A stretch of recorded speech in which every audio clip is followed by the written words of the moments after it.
আমার কলিজার ভাইয়েরা, তেলাওয়াত করতে যে দুইটা আয়াত তেলাওয়াত করে ফেলেছি, কিন্তু আল্লাহ পাক রব্বুল আলামিনের কোরআনে কারীম তো এমন কোরআন, যেই কোরআনের দুইটা একটা আয়াত নয়, একটা শব্দের ব্যাখ্যা করে শেষ করার মতো ক্ষমতা পৃথিবীর কোনো মানুষের নাই।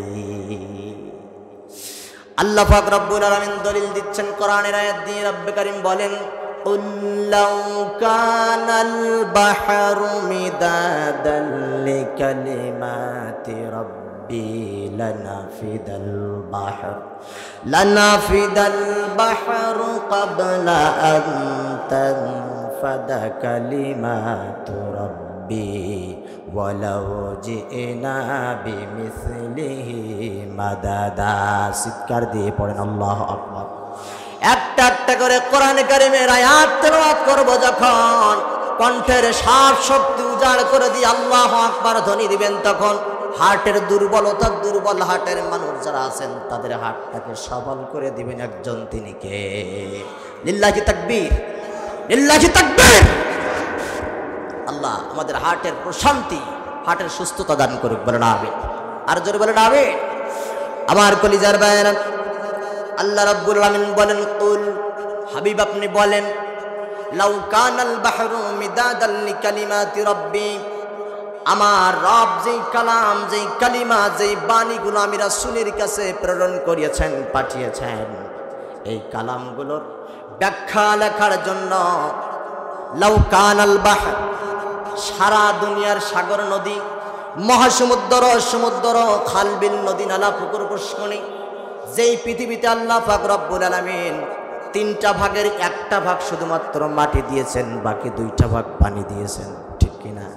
আল্লাহ রাসূল বলছেন, ওই 2টা ভাগের ভিতরে যত পানি আছে সব পানিগুলোকে যদি তোমরা কালি বানিয়ে নাও, আর আল্লাহ পাক রব্বুল আলামিন গোটা দুনিয়ার জমিনে যত গাছ দিয়েছেন, সব গাছগুলো কেটে কেটে গাছের কাঠ দিয়া যদি তোমরা কলম বানায় নাও, আর গোটা জমিনটাকে রুটির মতো একটা খাতা বানিয়ে ওই পানি নামক কালিগুলো গাছের ডাল দিয়ে বানানো কলমের ভিতরে ঢুকায়া ঢুকায়া আল্লাহ পাকের কালামের একটা বাণীর ব্যাখ্যা যদি তোমরা লেখা শুরু করে দাও, লিখতে লিখতে কিয়ামত পর্যন্ত চলে যাবে, পানি কালিগুলো সব শেষ হয়ে যাবে, আল্লাহর কালামের একটা ব্যাখ্যা লিখে বান্দা শেষ করতে পারবে না। বলেন সুবহানাল্লাহ। সেই কিতাব, সেই কোরআন, এর আলোচনা শেষ করার মতো কোনো সুযোগ নাই। কত তাফসীর পড়েছি, কত তাফসীর দেখেছি, কত তাফসীর কারকের জীবনী পড়েছি। একটা তাফসীরের লেখক তাফসীর লেখার পরে কখনো বলতে পারি নাই যে আমি যেটা লিখেছি আমার এই লেখার বাইরে কোরআনের আর কোনো ব্যাখ্যা নাই। বলতে পেরেছে? পেরেছে? পারবে কখনো? কোনো সুযোগ নাই। আল্লামা দেলোয়ার হোসাইন সাইদ, এই লোকটা, ইনি কোনো দলীয় সম্পদ নয়, ইনি বাংলার জমিনের প্রত্যেকটা হৃদয়ের মানুষ। আল্লামা দেলোয়ার হোসাইন সাইদি, বলেন ঠিক কিনা? আল্লামা সাইদির সম্পর্কে মানুষের ধারণা হলো এই লোকটা কেমন জাতের মানুষ, কেমন প্রকৃতির মানুষ। যেই লোকটার তাফসীর শুনলে বোঝা যায় এমন একটা ছোট্ট খুঁটিনাটি বিষয় নাই যে লোকটা বাদ দিয়েছে, সব বলে গিয়েছেন, এমনটা তো মনে হয়, ঠিক না? কিন্তু আল্লামা সাইদি রাহমাতুল্লাহ আলাইহি তানার আলোচনা শুনতে শুনতে এও প্রশ্নের জবাব আমি পেয়ে গেলাম। আল্লামা সাইদি বলতেছেন, আমি তাফসীর করি কোরআন থেকে খুলে খুলে, আর মানুষেরা মনে করে সাইদির চেয়ে ভালো তাফসীর কেউ করতে পারে না। সাইদি মনে হয় তাফসীর সব করে ফেলেছে, কিন্তু না না না, আমি সাইদি তাফসীর করার মতো কোরআনে কারিমের যে ব্যাখ্যার যে সাগর, এত কথা বললাম, এত পড়ালেখা করলাম, কিন্তু ওই সাগরের কোনো কুল কিনারা আমিও খুঁজে পাই নাই। একটার পরে একটা আসতেই থাকে, তার নাম কোরআন। তার নাম কি? কোরআন। গোটা মানব জাতির হেদায়েতের জন্য, হুদাল্লিন নাস, সকল মানুষের জন্য আল্লাহ পাক কোরআন দিয়েছেন। আমার জন্য কোরআন, আপনাদের জন্য কোরআন, রিকশাওয়ালার জন্য কোরআন, বিশাল বড় বিজনেসম্যান ব্যবসায়ের জন্য কোরআন, বিশাল বড় রাজনৈতিক দলের নেতার জন্য কোরআন, ঠিক কিনা? হুদাল্লিন নাস, কোন জাতিকে নির্দিষ্ট করে আল্লাহ পাক বলেননি। হুদাল্লিল মুসলিমিন বলতে পারতেন, মুসলমানদের জন্য কোরআন না, মুসলিম অমুসলিম গোটা পৃথিবীর জমিনে সকলের জন্য আল্লাহ পাক কোরআন দিয়েছেন। সুবহানাল্লাহ। এই কোরআন কার কিতাব? মাঝে মধ্যে একটু প্রশ্ন করবো, উত্তর দিবেন ক্লাস আকারে। কার কিতাব? আল্লাহর কিতাব। এই কোরআনে যত কথা আছে সব কথা আল্লাহর, নাকি কিছু কথা মোল্লার? সব কথা কার? কার? সুতরাং ঈমান যার আছে, মুসলমান যে দাবি করে, এই কোরআন শুনে কোনো চুলকানি হওয়ার কোনো সুযোগ আছে? কোনো সুযোগ আছে? কারণ কথা কার? চুলকানি করলে তো তার উপরেই করতে হবে। আমি তো তার কথা সাপ্লাই দিতে আসছি, ঠিক কিনা? আল্লাহ রাসূল বলছেন বাল্লিগু আন্নি ওয়ালাউ আয়া, একটা কথা শুনলে সেটা মানুষের কাছে পৌঁছে দাও, আমি তো তাই করতে আসছি। সুতরাং ইমানদার যদি দাবি করা হয়, মুসলমান যদি দাবি করা হয়, আল্লাহর কোরআন শুনে চুলকানি হওয়ার কোনো সুযোগ। কারণ কোরআন কার? কোরআন কার? বিগত দিনে আমরা দেখেছি এইরকম একটা ছোট্ট অনুষ্ঠান, আরে বাবা শবে বরাত, শবে মেয়ারাজ, মুহররম, এই অনুষ্ঠানগুলো করতে গেল, ছোট্ট একটা অনুষ্ঠান করতে যেয়ে কয়েকবার থানার বারান্দায় যাওয়া লাগছে। লেগেছে কিনা? লেগেছে না লাগে নাই? আশ্চর্য হয়ে যায় যে কোরআন আল্লাহ সবার জন্য দিয়েছেন। মুসলমান আমরা সবাই একটা মাহফিল করার জন্য মেম্বার যদি অনুমতি দেয়, চেয়ারম্যান বন্ধ করে দিয়েছে। চেয়ারম্যান যদি অনুমতি দেয়, এমপি বন্ধ করে দিয়েছে। এমপি যদি অনুমতি দেয়, ওসি বন্ধ করে দিয়েছে। ওসি যদি অনুমতি দিয়েছে, ডিসি বন্ধ করেছে। ডিসি যদি অনুমতি দিয়েছে, মন্ত্রী বন্ধ করেছে। এইভাবে দিনের পরে দিন, যুগের পরে যুগ জাতির সাথে নির্মম তামাশা যারাই করেছে, দিন শেষে তারাই পালিয়ে যেতে বাধ্য হয়েছে। কোরআন আল্লাহ পৃথিবীতে ছিল, কোরআন আল্লাহরা আছে, কোরআন আল্লাহরাই থাকবে, বলেন ইনশাআল্লাহ। আর জোরে বলেন ইনশাআল্লাহ। আল্লাহ আমাদের এই বিজয়ের স্থায়িত্ব দান করুক, বলেন আমিন। আর জোরে বলেন আমিন। আল্লাহ রাসূল বলছে, বান্দা দুইটা কাজ করো না বান্দা, দুইটা কাজ তোমাকে ধ্বংস করে দেবে। এ কালকেও ধ্বংস করবে, ও কালকেও ধ্বংস করবে। সাহাবী বরাবর, ইয়া রাসূলুল্লাহ কোন সেই দুইটা কাজ? আল্লাহ রাসূল বলছেন, এক নম্বর হলো পিতা মাতার সাথে বেয়াদবি করো না। পিতা তো এমন সম্পদ, যেই সম্পদের গায়ে কলিজায় একটু সন্তান যদি আঘাত করে, আর পিতা যদি আকাশের দিকে তাকিয়ে একবার উফ এমন শব্দটাও করে, আল্লাহ রাসূল বলছেন এই উফ শব্দটা সরাসরি আল্লাহর আরশে যায় ধাক্কা মারে। পিতামাতার সাথে যারা বেয়াদবি করে, আল্লাহ রাসূল বলছেন সে শাস্তি তারা দুনিয়াতেও পায়, আখিরাতেও পায়। সকল অপরাধের শাস্তি আল্লাহ দুনিয়ায় দেখায় না, কিছু শাস্তি দুনিয়ায় হয়, কিছু শাস্তি মরার পরে হয়। নবীজি বলছেন দুইটা অপরাধ করো না, একটা অপরাধ তোমাকে দুনিয়াতেও শাস্তি দেবে, দুইটা অপরাধ দুনিয়াতেও শাস্তি দেবে, আখিরাতেও শাস্তি দেবে। এক নম্বর হলো পিতামাতার সাথে বেয়াদবি করো না। সাহাবীরা বলে, ইয়া রাসূলুল্লাহ দুই নম্বরটা কি? আল্লাহ রাসূল বলছেন দুই নম্বরটা হলো কখনো কোনো জাতির উপর জুলুম করতে যেও না। কতক্ষণ ঠিক কিনা? জুলুম করতে যেও না।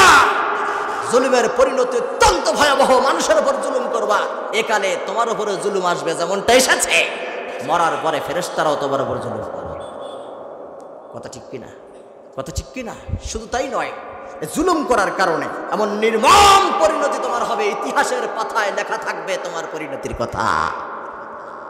পড়েন আল্লাহু আকবার। আল্লাহ আমাদের হেফাজত করে, বলেন আমিন। আর জোরে বলেন আমিন। নবীজি বলছেন এই দুইটা অন্যায় কখনো করো না। চরম বেইজ্জতির সাথে তোমার মরণ হবে, স্বয়ং বেইজ্জতির সাথে তোমাকে দুনিয়া কাটাতে হবে। আমরা বিগত দিনে বারবার আমরা সাবধান করেছিলাম, জুলুম করো না, জুলুম করো না। বারবার মাহফিলে বলতাম জালিমের ইতিহাস তো এমন, জালিমের শক্ত পাঠা যদি শক্ত পা একবার সরতে শুরু করে, মরার আগ পর্যন্ত জালিম পা দিয়ে আর দাঁড়ানোর সুযোগ থাকে না। একবার যদি স্লিপ করে, কথা সত্য হয়েছে না হয় নাই? হয়েছে না হয় নাই? কোনো সুযোগ আছে আর টিকে থাকার? সুযোগ আছে। শুধু সুযোগ নাই তাই নয়, মরার পরে জানাজাও হবে না, এমন জায়গায় গেছে উলুধ্বনি হবে, উলুধ্বনি। জানাজারও সুযোগ নাই। আল্লাহ জালিম থেকে আমাদেরকে হেফাজত করে, বলেন আমিন।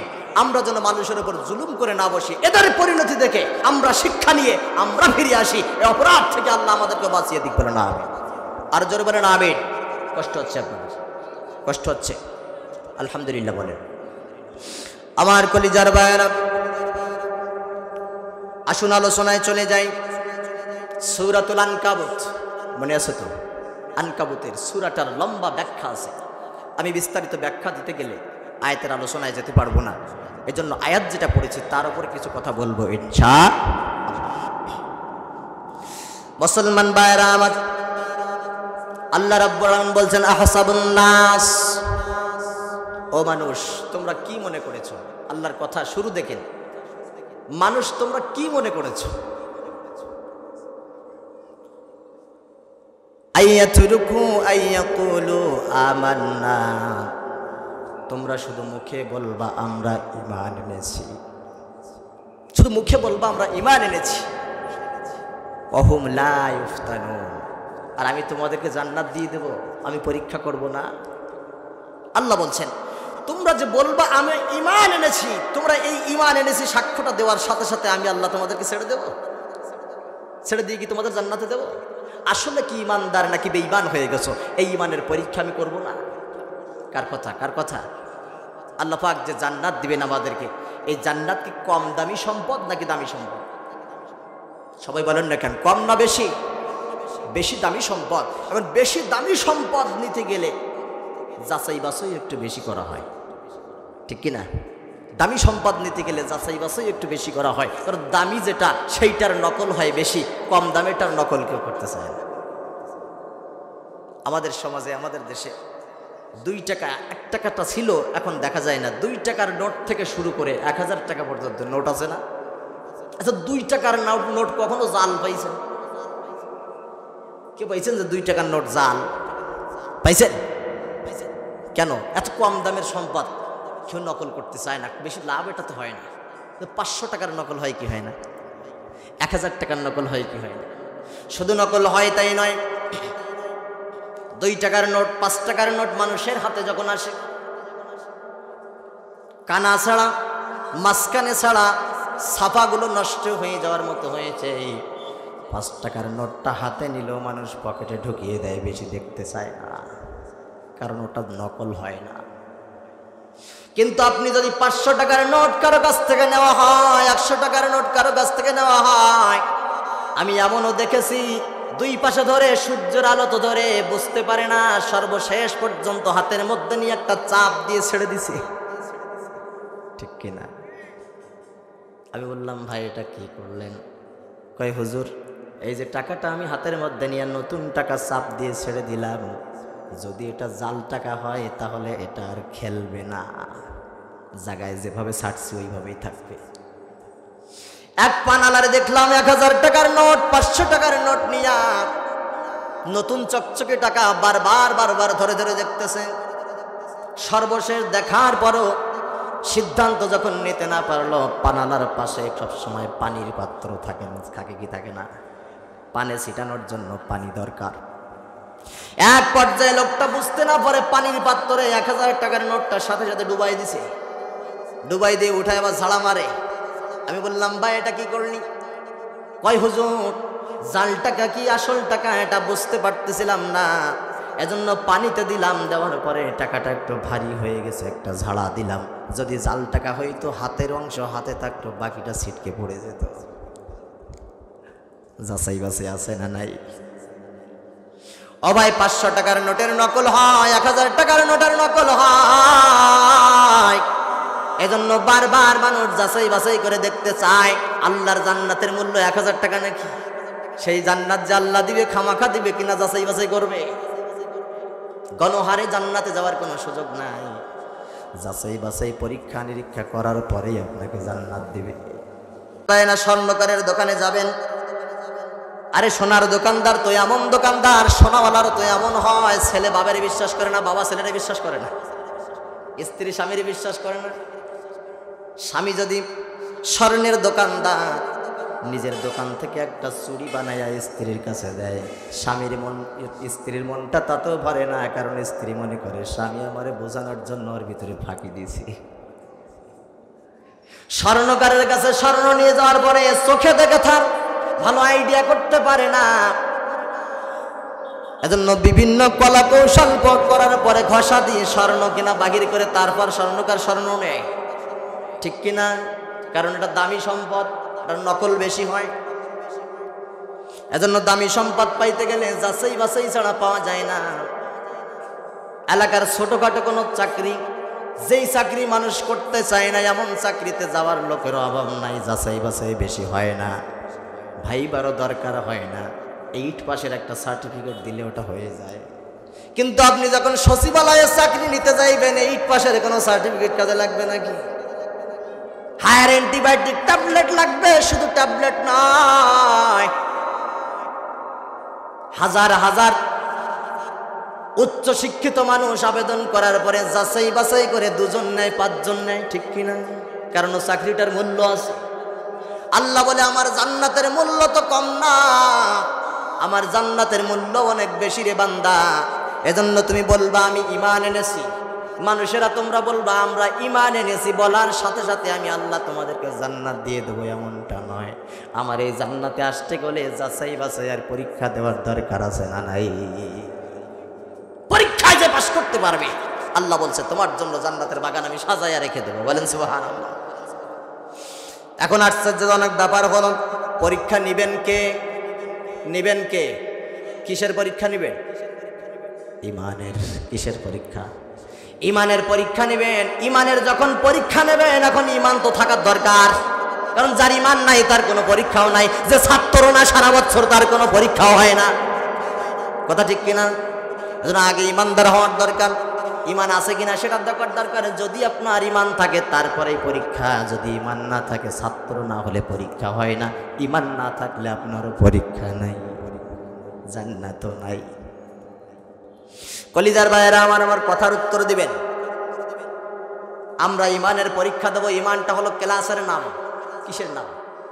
পরীক্ষা হিসাবে ঈমানটা কিসের নাম? ক্লাসের নাম। আমরা সবাই ভর্তি হয়েছি ঈমান নামক ক্লাসে, ঠিক কিনা? ঈমান নামক ক্লাসের ছাত্র আমরা। পরীক্ষা একজন নেবেন, তিনি আল্লাহ। স্বয়ং আল্লাহ যদি পরীক্ষা নেয় তার যোগ্যতার তো অভাব নাই, পরীক্ষা একটু শক্ত হওয়ার সম্ভাবনা আছে না নাই? আমি স্টেজে বসে আছি, মাঠ থেকে যদি কেউ আমারে বলেন হুজুর আপনারে পরীক্ষা নেব, আপনি কয়টা প্রশ্নের উত্তর দেন, আমার মনটা হয়তো ভালো লাগবে। আমি মনে করব স্টেজে বসছি কথা বলতে, মাঠ থেকে প্রশ্ন করতেছে যখন করেন আমি উত্তর দিতে পারবো, একটা আশা থাকে। কিন্তু এখন এই মুহূর্তে আমার পাশে এসে যদি বলে ইসলামিক ইউনিভার্সিটি কুষ্টিয়া ভিসি আপনাকে কিছু প্রশ্ন করবেন, পাশে বসে গেছেন, আমার টিপটিপানির ভয় আছে না নাই? কারণ তিনি যে মানের মানুষ, প্রশ্ন তো ওই মানের হবে, ঠিক কিনা? সাধারণ মানুষের পরীক্ষা নেওয়া একরকম, শিক্ষাগত যোগ্যতা যার বেশি তার প্রশ্নের ধরনটাই হয় অন্যরকম। কারণ জ্ঞানী মানুষের প্রশ্ন জ্ঞান দিয়ে দিতে হয়। আল্লাহ রাব্বুল আলামিন সকল জ্ঞানীদের জ্ঞানী, পৃথিবীর সব মানুষের জ্ঞান যে আল্লাহ দান করে দিয়েছেন, ওই মালিকের নাম কি? সেই আল্লাহ পরীক্ষা নেবেন। আর দুঃখের ব্যাপার হলো আমরা হলাম ছাত্র, আল্লাহ পরীক্ষা নেবেন, বান্দা ছাত্র। আওয়াজ দিয়ে বলেন তো এই পরীক্ষা শক্ত হওয়ার সম্ভাবনা আছে না নাই? পরীক্ষা শক্ত হওয়ার সম্ভাবনা আছে, শুধু না আছেই। আল্লাহ রাসূল বলছেন, হাদিস শরীফ থেকে বলছি, তিরমিজি শরীফের হাদিস 2396 নম্বর হাদিসে রাসূল বলছেন আল্লাহ পাক পরীক্ষা নেবেন। এই পরীক্ষা যার যত শক্ত হবে আল্লাহর কাছ থেকে পুরস্কারটা সে তত মানসম্মত পাবে। সুবহানাল্লাহ। এজন্যই তো আল্লাহ জান্নাত বানাইছেন কয়টা? কয়টা জান্নাত? 8টা। কয়টা? 8টা জান্নাত। মানে জান্নাত 8টা, আলাদা আলাদা নয়। জান্নাতের স্তর হলো 8টা, পর্যায় 8টা। চাকরির যেমন স্তর থাকে, 1 লেভেলে চাকরির বেতন হলো 1 লক্ষ টাকা, 2 নম্বরে 80,000, 3 নম্বরে 60। আছে না নাই? আল্লাহর জান্নাতের স্তর হলো 8টা। জান্নাতুল ফেরদাউস থেকে শুরু করে নিচের পর্যায়ের দিকে আল্লাহ রাসূল বলছেন পরীক্ষা যার যত শক্ত হবে, আর এই শক্ত পরীক্ষা যে যত শক্তভাবে উত্তীর্ণ হতে পারবে, জান্নাতুল ফেরদাউস থেকে আমার আল্লাহ সাজাতে সাজাতে নিচের জান্নাত পর্যন্ত আসবে। সুবহানাল্লাহ। এজন্য যে বান্দা যত পরীক্ষার সম্মুখীন হবে, আল্লাহর নবী বলছেন তার পুরস্কারটা তত বড় হবে।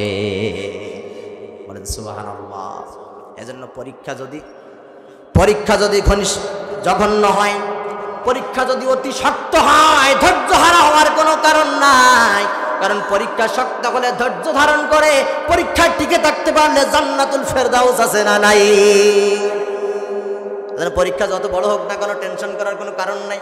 পরীক্ষা দিতে যে সবচেয়ে বড় ক্ষতি আপনার যেটা হবে, আপনার মরণ হতে পারে, তার চেয়ে বেশি কিছু হবে না।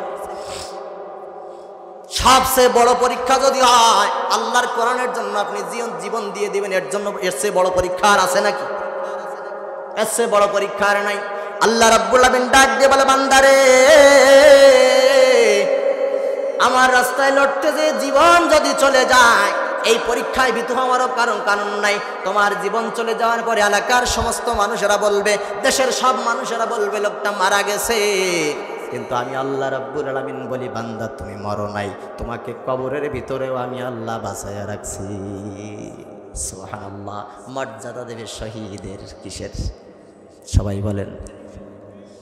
আর শহীদ তো এমন সম্পদ, যেই সম্পদের হাসরের ময়দানে কোনো হিসাব নাই। আল্লাহর সামনে শহীদেরা রক্ত মাখা জামা নিয়া, রক্ত মাখা কাপড় নিয়ে আল্লাহর সামনে যখন দাঁড়াবে, আল্লাহ বলবে, আমার বান্দা তোমার গায়ে রক্ত কেন? কিসের দাগ দেখা যায়? লাল লাল দাগ। আল্লাহর বান্দা ডাক দিয়ে বলবে, আল্লাহ এটা কোনো জিনিসের দাগ নয়, কোনো রঙের দাগ নয়, তোমার জমিনে তোমার কোরআনের জন্য লড়াই করতেছিলাম, জালিমেরা আমারে ধরে পিডাইয়া মেরে ফেলছিল, আমার শরীর থেকে যেই রক্তগুলো বাগির হয়েছিল ওই রক্তগুলো আমার স্বজনেরা মুছতে দেই নাই, সেই রক্ত মাখা জামা নিয়ে তোমার সামনে হাজির হয়ে গেছি। আল্লাহ বলবে, ফেরেশতারা রে, আমার এই বান্দা আমার জমিনে কষ্ট কম করি নাই, কাফেরদের সাথে লড়েছে, জালিমের সাথে লড়েছে, অত্যাচারীদের সাথে লড়েছে, অত্যাচার সহ্য করেছে, দিনের পরে দিন নির্যাতন সহ্য করার পরে বিস্পা হয় নাই, ভীত হয়ে যায় নাই। আমি আমার কোরআনের রাস্তায় জীবনটা পর্যন্ত দিয়ে দিয়েছে। এই হাসরের ময়দানে আমার বান্দাকে আর কষ্ট দিস না রে ফেরেশতা, আমার বান্দার হাতটা ধরে সরাসরি জান্নাতে ঢুকাইয়া দে। সুতরাং টেনশন করার কোনো কারণ নাই। বান্দা প্রশ্ন করে বসে, আল্লাহ কবরের ভিতরে এই মানুষগুলো যদি বেঁচে থাকে ওরা খায় কি?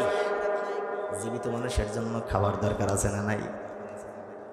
রাব্বুল আলামিন ডাক দিয়ে বলছেন, ওয়ালা তাকুলু লিমান ইউকতালু ফি সাবিলিল্লাহি আমওয়াত। আওয়াজ দিয়ে পড়েন সুবহানাল্লাহ। বাল আহইয়াউ ওয়ালাকিন লা তাশউরুন। আমার আল্লাহ রাব্বুল আলামিন ডাক দিয়ে বলছে, বান্দা এও প্রশ্নের জবাব তোমরা নিয়ে নাও। কবরের ভিতরে যেই মানুষটাকে আমি আল্লাহ বাঁচায়া রাখি, ওই মানুষটা বেঁচে থাকলে তো খাবারের দরকার, ওর খাদ্য খাবারের দরকার হয়। ও ফেরেশতা, ও আমার বান্দারা, টেনশন করো না। যারা কোরআনের রাস্তায় জীবন দিয়ে কবরে আসে ওরা মরে না, ওরা জীবিত অবস্থায় কবরের ভিতরে থাকে। শুধু জীবিত অবস্থায় না, ওদেরকে বাঁচিয়ে রাখার জন্য কবরের ভিতরে আমি আল্লাহ পাক কুদরতি হাত দিয়া খাওয়াই। আমার কুদরতি হাত দিয়া আমি ওদেরকে খাওয়াই। টেনশন করার কোনো কারণ আছে? কারণ আছে। আল্লাহর নবী ডাক দিয়ে বলে, দিনের রাস্তায়, ইসলামের রাস্তায় লড়াই করো উম্মত, টেনশন করো না, চিন্তা করো না। দিনের রাস্তায় লড়াই করতে যে যদি তোমার জীবনও চলে যায়, ভীত হওয়ার কোনো কারণ নাই, কারণ মরার সাথে সাথে জান্নাত আছে না নাই? মরার সাথে সাথে জান্নাত। আল্লাহ রাসূল বলছেন, শাহাদাতের মৃত্যুতে এমন মৃত্যু, একটা ব্রিজ, ব্রিজের এপাশে মৃত্যু, ব্রিজের ওপাশে আল্লাহর জান্নাত। সুবহানাল্লাহ পড়ে। মরার সাথে সাথে ব্রিজ পার হয়ে জান্নাতে চলে যায়। সুবহানাল্লাহ পড়েন, আর জোরে পড়েন সুবহানাল্লাহ। কলিজার ভাইয়েরা আমার, এই যে আল্লাহ পাক পরীক্ষা নেবেন। আমাদের যে বাচ্চাগুলো পড়ে স্কুলে, কলেজে, মাদ্রাসায়, যে বাচ্চাগুলো পড়তে থাকে, প্রত্যেকের পরীক্ষা হয় কি হয় না? হয় কি হয় না? পরীক্ষা ছাড়া কোনো ছাত্র হয়? পরীক্ষা ছাড়া কি ক্লাসে ওঠা যায়? আবার এই পরীক্ষার, আমি একটা মাদ্রাসায় ক্লাস নেই, আমি সেখানে শিক্ষক, আমি জানি ভালো করে, এই পরীক্ষা নেওয়ার জন্য নির্দিষ্ট একটা সিলেবাস থাকে, থাকে না? 3টা পরীক্ষা হয়। 3টা পরীক্ষায় কোন পরীক্ষায় কোন বইয়ের কত পৃষ্ঠা থেকে কত পৃষ্ঠা হবে, কোন বিষয়গুলো আসতে পারে, তার একটা গাইডলাইন দেওয়া থাকে। এটার নাম হলো সিলেবাস। কি নাম? এই সিলেবাসের বাহিরের থেকে একটা প্রশ্ন আসে না, পারলে ছাত্ররা পারেও না, কারণ এর বাইরে তারা পড়ে না, ঠিক কি না? আল্লাহ পাক বলছে, বান্দা তোদের যে জীবনে পরীক্ষা নেব, এমন একটা অযৌক্তিক পরীক্ষা আমি নেব না। আমিও তোদের সুবিধার জন্য আমি আল্লাহ পাক সিলেবাস করে দিলাম। সুবহানাল্লাহ, সুবহানাল্লাহ পড়েন। আল্লাহ পাক কোন কোন বিষয়ে পরীক্ষা নিতে চাচ্ছেন, সিলেবাস আছে না নাই? আছে না নাই? আল্লাহ বলে দিয়েছে, বান্দা সাবধান থাকো, এই এই বিষয়গুলোতে তোমাকে পরীক্ষা নেওয়া হতে পারে। বলেন সুবহানাল্লাহ। এখন যদি ছাত্র জানতে পারে যে এই প্রশ্নটা পরীক্ষায় আসতে পারে, পরীক্ষা দেওয়া তার জন্য তো সহজ হয়ে যায়, ঠিক না? এজন্য আল্লাহ পাক সিলেবাস করে দিয়েছেন সূরাতুল বাকারা। কোন সূরা? কোন সূরা? সূরাতুল বাকারা, আয়াত নাম্বার 155। কত নম্বর আয়াত? 155। রব্বে কারীম ডাক দিয়ে বলছেন, ওয়ালানাবলুওয়ান্নাকুম বিশাইইন মিনাল খাউফি ওয়াল জু'i ওয়া নাকসিম মিনাল আমওয়ালি ওয়াল আনফুসি ওয়াস সামারাত ওয়া বাশশিরিস সাবিরিন। আমার আল্লাহ ডাক দিয়ে বলছেন, ওয়ালানাবলুওয়ান্নাকুম, লামে তাকিদ নুনে সাকিলা, দুটাতে আল্লাহ পাক রব্বুল আমিন তাকিদ দিয়ে জোরালো ভাবে রব্বে কারীম ডাক দিয়ে বলছেন, বান্দা শোন, এলোপাতাড়ি পরীক্ষা দেওয়ার দরকার নাই। আমার রাস্তায় পরীক্ষা দিবি বান্দা, আমি তোরে সিলেবাস করে দিলাম। সুবহানাল্লাহ বলেন যে এই বিষয়ের পরীক্ষা তোর উপর আসতে পারে। আল্লাহ পাক বলছেন মিনাল খাউফ, সর্বপ্রথম যে পরীক্ষা তোমার উপর আসবে বান্দা, ঈমান আনার পরে তোমার উপর ভয় ভীতির একটা চাপ আসতে পারে। কিসের চাপ? ভয় ভীতির চাপ। ঈমান এনেছ, ইসলামের পথে লড়তেছ, ইসলামের পথে কাজ করতেছ, বাতিলেরা তোমাকে হুমকে দিতে পারে, পায়ের নলা ছাড়িয়ে ফেলে দেবে। বলে কি বলে না? বলে কি বলে না? ভয় দেখাতে পারে। আল্লাহ পাক বলছেন প্রথম নাম্বার পরীক্ষা, তোমার উপর ভয় আসতে পারে, তুমি ভীত হয়ে যেতে পারো। ঈমানের পথে কাজ করতে যেয়ে ভীত হয়ে যেতে পারো। ঈমানের পথ কাটায় ভরা, ফুল বিছানো নয়। কথা বলেন ঠিক কিনা? অন্য কোনো পথে গেলে মধু খাওয়া যায়, অন্য কোনো পথে গেলে বিরিয়ানি খাওয়া যায়, মাংস খাওয়া যায়, দুনিয়ার সব স্বাদ আল্লাহ পূরণ করা যায়, কিন্তু ঈমানের রাস্তায় যেই মাত্র আপনি হাঁটতে শুরু করবেন, মধু খাওয়া হবে না, ফল খাওয়া হবে না, মায়ের আছে না নাই? কারণ পরীক্ষা ছাড়া যাচাই বাছাই না করে আল্লাহ জান্নাত দিবে নাকি? কেমন ঈমান আনছো? রব্বে কারীম ডাক দিয়ে বলছেন সর্বপ্রথম তোমার উপর ভয় আসতে পারে, তারপরে আসতে পারবে ওয়াল জুর, ক্ষুধা, ক্ষুধার যন্ত্রণা। ইসলামী আন্দোলন করতে যে, কোরআনের পথে চলতে যে, ঈমানকে আঁকড়ে ধরে রাখতে যে, ব্যবসা বাণিজ্য সব শেষ হয়ে যাচ্ছে, অর্থ সম্পদ সব শেষ হয়ে যাচ্ছে, এমন অবস্থা হয়ে যায় পেট বাঁচানো দায় হয়ে, ঠিক কিনা? আল্লাহ সিলেবাস দিচ্ছেন, প্রথম ভয় দেখাবে তোমাকে, 2 নম্বরে ক্ষুধা পাবে, ব্যবসা বাণিজ্য হারিয়ে ফেলবে, টাকা পয়সা ইনকাম, মামলার পরে মামলা, আসামির পরে আসামি, কোর্টে হাজিরা দিতে দিতে 30 দিনের 32 দিন হলে ভালো হয়, কামাই করবা কখন? তো ইনকাম না থাকলে পেটের ক্ষুধা আছে না নাই? আছে না নাই? ক্ষুধার যন্ত্রণা দিয়ে আল্লাহ পাক পরীক্ষা দিবেন। এরপরে আল্লাহ বলছেন ওয়া নাকসিম মিনাল আমওয়াল, অর্থ সম্পদের ক্ষয়ক্ষতি হবে। ইসলামী আন্দোলনে যাওয়ার আগে 10টা ব্যবসা ছিল, যাওয়ার 2 মাসের ভিতরে 10টা সব শেষ, কিচ্ছু নাই, ভেঙে ছিঁড়ে সব চূর্ণ বিচূর্ণ করে দিয়েছে। হয়েছে কি হয় নাই? হয়েছে কি হয় নাই? আল্লাহ বলছে তোমার অর্থ সম্পদের ক্ষতি হবে। 4 নম্বর আল্লাহ রাব্বুল আলামিন বলছেন ওয়া নাকসিম মিনাল আমওয়াল ওয়াল আনফুসি ওয়াস সামারাত, তোমার এমন ঝড় আসতে পারে তোমার জীবন থাকবে কি থাকবে না এটা নিয়ে তুমি চিন্তায় পড়ে যাবে। তুমি বেঁচে থাকতে পারবে কি পারবে না, তোমাকে ধরার পরে সাথে সাথে ক্রস ফায়ারে চলে যাবে কি যাবে না, এই ইতিহাস আছে না নাই? ও ভাই আমার, সাতক্ষীরার ঘটনা, বিগত 16 বছরের ইতিহাসে সাতক্ষীরা এমন একটা জায়গা, বাংলাদেশে সবচেয়ে বেশি নির্যাতন মনে হয় সাতক্ষীরার উপর চলেছে। কারণ সাতক্ষীরা ইসলাম প্রিয় মানুষের সংখ্যা বেশি, নির্যাতনের পরিমাণও বেশি। একজন ভাই ইসলামী আন্দোলন করার কারণে ক্রস ফায়ারের অর্ডার হয়েছে, কালীগঞ্জে বাসা আমার ভাইয়ের, দীর্ঘদিন বাড়িতে আসতে পারে না, দীর্ঘদিন বাহিরে থাকার কারণে স্ত্রী আছে, সন্তান আছে, সংসার আছে, রাতের অন্ধকারে গোপনে একটু দেখা করতে আসছে। কোথার থেকে কে যেন সংবাদ দিয়েছে, ইসলামী আন্দোলনের সেই কর্মী বাড়ির ভিতরে চলে আসছে। এদিকে লোকটা রাত্রে ঘুমাতে যায়, ছোট্ট 2 বছর 3 বছরের সন্তান ডাক দিয়ে বলে, বাবা অনেক দিন হয়ে গেল তোমার পাশে আমি শুইতে পারি না, আজকে একটু তোমার পাশে শুয়ে রাতটা কাটাতে চাই। সন্তান কিনিয়া যেই মাত্র শুইতে গেছে, গাড়ির হরেন বাজাতে বাজাতে প্রশাসনের লোক বাড়ির ভিতরে ঢুকে গেছে, ক্রস ফায়ারের অর্ডার আছে। সন্তানের কোল থেকে দীর্ঘদিন পরে যেই বাবা সন্তানের কাছে ফিরে এসেছে একটু ভালোবাসা দেওয়ার জন্যে, সন্তানকে ছুঁড়ে ফেলে সন্তানের বুক থেকে বাবাকে সিনাই নিয়ে মাঠে নিয়ে ওই রাত্রে ক্রস ফায়ার দিয়ে দিছে। অপরাধ ইসলামী আন্দোলন করে। এজন্য আল্লাহ রাব্বুল আলামিন বলছেন, বান্দা তোমার সিলেবাসের ভিতরে একটা অধ্যায় থাকবে, সেই অধ্যায়টা হলো ইসলামী আন্দোলনের জন্য লড়তে লড়তে তোমার জীবনও চলে যেতে পারে। এই পরীক্ষায় বান্দা যদি তুমি টিকে থাকতে পারো, যদি তুমি পাশ করতে পারো, আমার কাছে আসার সাথে সাথে জান্নাতের ব্যবস্থা আছে না নাই? আল্লাহর যত গোলাম আছে, আল্লাহর প্রিয় গোলাম যারা, পরীক্ষা ছাড়া একজনকেও আল্লাহ গ্রহণ করেন নাই। অসংখ্য নবী রাসূল আল্লাহ প্রেরণ করেছেন। আদম নবী থেকে শুরু করে আমার রাসূল মুহাম্মদুর রাসূলুল্লাহ সাল্লাল্লাহু আলাইহি ওয়াসাল্লাম পর্যন্ত সব নবীকে আল্লাহ পরীক্ষার ভিতরে ফেলেছেন, শুধুমাত্র 2 জন নবী বাদে। বলতে পারেন হুজুরেরা কারা? 1 লক্ষ মতান্তরে 2 লক্ষ নবীদের এবং রাসূলদের ভিতরে 2 জনকে আল্লাহ পরীক্ষার মধ্যে, জঘন্য কষ্টকর পরীক্ষার মধ্যে ফেলেন নাই, কাফেরদের নির্যাতনের শিকার হন নাই। এই 2 জন নবী কারা কারা? একজন নবী হলো আপনার আমার আদি পিতা আদম আলাইহিস সালাতু ওয়াস সালাম, কারণ তাকে নির্যাতন করার মতো কেউ ছিল না। কারণ হলো তখন তো দুনিয়ায় মানুষই ছিল না, কথা ঠিক কিনা? আর যারা ছিল 2-4 জন সব আদমের সন্তান। নির্যাতন করবে কারা? এজন্য এই কঠিন পরীক্ষার সম্মুখীন আদম আলাইহিস সালাম হন নাই। 2 নম্বরে হলো হযরতে সুলাইমান আলাইহিস সালাতু ওয়াস সালাম।